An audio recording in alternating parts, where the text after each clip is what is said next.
दोस्तों, एक तेजस्वी प्रसाद यादव को हराने के लिए आज बिहार की तमाम राजनीतिक पार्टियां पीछे पड़ गई हैं, पीछे राजनीतिक पार्टियां लग गई हैं। क्या बीजेपी, क्या जेडीयू, क्या प्रशांत किशोर, सब के सब सिर्फ एक टारगेट पर चल रहे हैं कि 2025 का जो विधानसभा चुनाव होगा इसमें तेजस्वी प्रसाद यादव और उनकी पार्टी को समाप्त कर देना है। लेकिन क्या ऐसा होगा? क्या जनता ऐसा चाहती है? इसका जवाब सी वोटर ने दे दिया। और सी वोटर ने जब कह दिया कि बिहार की 41% जनता चाहती है कि तेजस्वी प्रसाद यादव सीएम बने, तब से तमाम राजनीतिक पार्टियों में बौखलाहट बढ़ गई है। आज जो खबर बताएंगे आपको, हम शायद आपने कहीं कहीं पढ़ा होगा, देखा होगा, कल शाम से ये खबर चल रही है। प्रशांत किशोर, जनसुराज प्रशांत किशोर चाहते हैं कि वो राघोपुर विधानसभा से चुनाव लड़े। राघोपुर विधानसभा जहां से 2 बार लालू प्रसाद यादव विधायक रहे हैं, 3 बार राबड़ी देवी विधायक रही हैं और दूसरी बार तेजस्वी प्रसाद यादव जो है वो विधायक है। मतलब करीब करीब 7 बार उस सीट से लालू परिवार जीतते आया है। उस सीट पर प्रशांत किशोर ताल क्यों ठोक रहे हैं? देखिए दोस्तों, बिहार में जो एक एंटी इनकम्बेंसी चल रही है सरकार के खिलाफ, नीतीश कुमार के खिलाफ, वो किसी से छिपा नहीं है। और इस बात को हम बड़ी दक्षता के साथ इसलिए कह सकते हैं क्योंकि सी वोटर्स ने जो बातें बताई, तो सर्वे रिपोर्ट में निकल कर आया कि बिहार की 41% जनता चाहती है कि तेजस्वी प्रसाद यादव जो है वो मुख्यमंत्री बने। मात्र 15% जनता ऐसी है जो चाहती है कि नीतीश कुमार बने, माफ कीजिएगा 18%, और 15% जनता ऐसी है जो चाहती है कि प्रशांत किशोर बने। 8% सम्राट चौधरी और 4% चिराग पासवान पर भी अपना मत जताती है। वो रिपोर्ट तो आपने देखा होगा, हमने भी आपको दिखाया था। अब आगे का आप प्रक्रिया समझिए।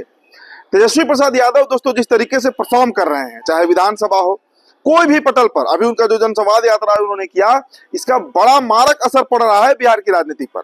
हमने उस रिपोर्ट का भी आपसे चर्चा किया था कि जो इंटरनल सर्वे कराया गया था उसमें भी ये बात निकल कर आ रही थी सामने कि तेजस्वी यादव नीतीश के साथ लड़े या नीतीश के अलावा लड़े, मतलब अकेले लड़े।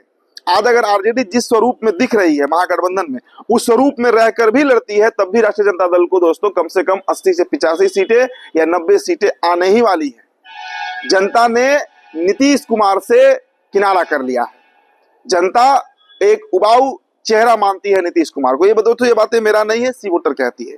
अब आगे का खेल समझिए।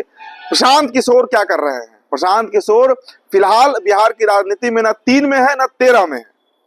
3-13 का मैं इसलिए कह रहा हूं क्योंकि ना उनकी पार्टी का कोई अभी संरचना दिखता है, ना उनका कोई आज तक उन्होंने चुनाव लड़कर देख ही लिए। 4 सीट पर क्या हुआ, 2 पर जमानत जब्त हो गया और 2 सीट पर वो प्रत्याशी लड़े, चाहे बेलागंज कहिए, इमामगंज कहिए, जो पूर्व में लड़ चुके हैं और इस बार से अधिक वोट ला चुके हैं, उनका भी ग्राफ गिर गया। तो प्रशांत किशोर कहीं ना कहीं फिसड्डी साबित हो रहे हैं बिहार की राजनीति में। अब प्रशांत किशोर भी जानते हैं और उनके जो अब कहते हैं ना कि मतलब उनके ऊपर जो लोग बैठे हुए हैं, जिनके इशारे पर वो काम कर रहे हैं प्रशांत किशोर बिहार में, इसकी चर्चा बार बार होती है कि कभी बीजेपी के एजेंट कहलाते हैं, कभी जेडीयू के एजेंट कहला जाते हैं, कभी कांग्रेस के भी कहलाते हैं। तो उनके आगा लोग जो हैं, अगर उनके इशारे पर प्रशांत किशोर ऐसा करने जा रहे हैं, देखिए सबसे पहले दोस्तों राघोपुर विधानसभा का आप समीकरण समझ लीजिए। राघोपुर विधानसभा अकेले, देखिए 2020 में वहां पर सतीश यादव हारे थे, लेकिन यही सतीश यादव ने 2010 में राबड़ी देवी को हरा भी दिया था। तो वहां पर दोस्तों लड़ाई जो है वो यादवों की चलती है। कारण है कि वहां का अगर जाति समीकरण हम देखें तो करीब करीब 30% वोटर, 30% जो वोटर हैं वो यादव जाति से आते हैं, वो अहिर हैं। इसके अलावा दोस्तों उस विधानसभा सीट पर भूमिहार और पासवान की भी अच्छी खासी आबादी है। तो भूमिहार वोट तो बीजेपी के साथ चला जाता है, मतलब एनडीए के साथ चला जाता है। 2020 आपको याद होगा राकेश रोशन वहां चुनाव लड़े थे लोजपा के सिंबल पर, तेजस्वी प्रसाद यादव लड़े थे और सतीश यादव लड़े थे, इन्हीं के बीच लड़ाई चल रही थी। तो जाति समीकरण के हिसाब से भी देखें तो प्रशांत किशोर के लिए वो सीट कहीं से फिट नहीं बैठता है। तो आखिर प्रशांत किशोर उस सीट से लड़ने को उतावले क्यों हो रहे हैं? क्योंकि मैंने कहा ना कि बिहार में अभी एक तरफा मिशन चल रहा है कि तेजस्वी को रोकना है। अगर तेजस्वी यादव जिस फ्लो में आगे बढ़ रहे हैं, आगे बढ़ते चले गए, तो 2025 का विधानसभा चुनाव सारे समीकरण, देखिए मैं बार बार कहता हूं कि समीकरण तो है एनडीए के पक्ष में, जातीय गोलबंदी एनडीए के पक्ष में दिखती है, लेकिन दोस्तों इस बार का चुनाव जाति पाति से ऊपर उठकर नए चेहरे के लिए हो रहा है बिहार में। और वो नया चेहरा अभी बिहार में हर मापदंड से मैं कह रहा हूं, आप किसी पार्टी का उठाकर देख लीजिए। अभी फिलहाल अगर बीजेपी की ही आप बात कीजिए तो ना सम्राट है, ना दिलीप जायसवाल है, ना विजय सिन्हा है, कोई चेहरा नहीं दिखता है। जदयू आइए तो एक ही चेहरा दिखता है नीतीश कुमार का। तो इन सब के बीच जो क्रॉस द लाइन एक चेहरा दिखता है वो है तेजस्वी प्रसाद यादव का चेहरा। और ये बात भी जान लीजिए कि अगर एक बार तेजस्वी यादव गद्दी पर बैठे तो फिर कम से कम 10 साल के लिए उस गद्दी से उतरने वाले नहीं है, क्योंकि 17 महीने में उन्होंने जो कर दिखाया, कम से कम बिहार के युवा उनसे मतलब एकदम उनके फैन बन चुके थे। आपको याद होगा जिस तरीके से भर्तियां चल रही थी, बीपीएससी TRE 1 TRE 2 और 5 लाख शिक्षकों की नियुक्ति। तो दोस्तों इससे आप समझ सकते हैं कि ये बौखलाहट क्यों दिख रही है। अब प्रशांत किशोर भाई मतलब किस दृष्टिकोण से, किसके आइडिया पर, या हो सकता है कि खुद से ही अपने आप को बड़ा राजनेता मान रहे हो जो तेजस्वी प्रसाद यादव को हरा दे।